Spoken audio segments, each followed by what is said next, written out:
சிறந்தது மே, தமிழ் மாதங்களில் சிறந்தது தை.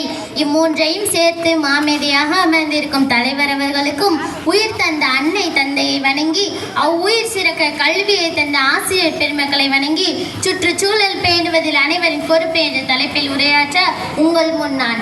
10 குப்பைக்கு மேல் 11வது குப்பையை போட்டுவிட்டு நாடு சுத்தமில்லை, நகரம் சுத்தமில்லை என்று சலித்துக் கொள்கின்றோம்.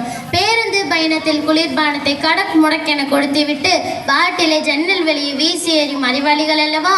நாம் இருக்க இடம் தரும், குடிக்க நீர் தரும், சுவாசிக்க காற்று தரும் இயற்கைக்கு நாம் என்ன தந்திருக்கின்றோம்? எதுவும் தரவில்லை. ஏனென்றால் சின்னஞ்சிறு செல்ல சிகரெட்டு பிடிக்குது, சித்தப்பாட்டை போய் தீப்பெட்டி கேட்குது என்னும் நாட்டுப்புற பாடல் கூறுவது போல் மோசமான இளைஞனாக இல்லாமல் நாட்டை காக்கும் வீரமான இளைஞனாக இருக்க வேண்டும்.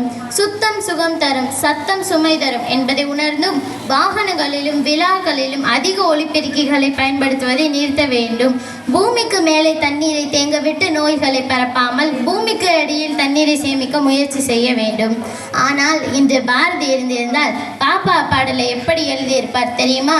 பல லட்ச வாகனங்கள் புகையை தள்ளுகிறது பாப்பா, நல்ல முத்து சுடர் போல நெகிழிப்பைகள் பளபளப்பா இருக்கிறது பாப்பா, அவை பூமிக்கும் மேலே நின்று மழை நீரை உள்ளே விடாமல் தடுக்கிறது பாப்பா, பல 1000 ஆண்டுகள் மக்காமல் நம் தலைமுறையை கெடுக்கிறது பாப்பா, சாலை ஓரங்களில் மக்கள் துப்பும் எச்சில் எல்லாம் நல்ல நோயை தருகிறது பாப்பா, இதையெல்லாம் நாமும் சகித்து கொண்டே வாழ்ந்து விட்டோம் பாப்பா.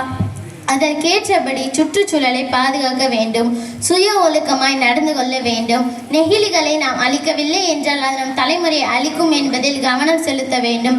சுட்டாலும் சங்கு வெண்மை தரும், பூமி தாங்கி நிற்கும். வெற்றி கிடைத்தால் அடக்கம் எழுந்து நிற்கும், தோல்வி கிடைத்தால் என் பயணம் தொடர்ந்து நிற்கும். முயற்சியும் பயிற்சியும் நம் கையில், முடிவு எப்பொழுதும் இறைவன் கையில். பேச்சின் முடிவில் வணங்குவது என் வழக்கம். பேச வாய்ப்பளித்த அனைவருக்கும் நன்றி, வணக்கம்.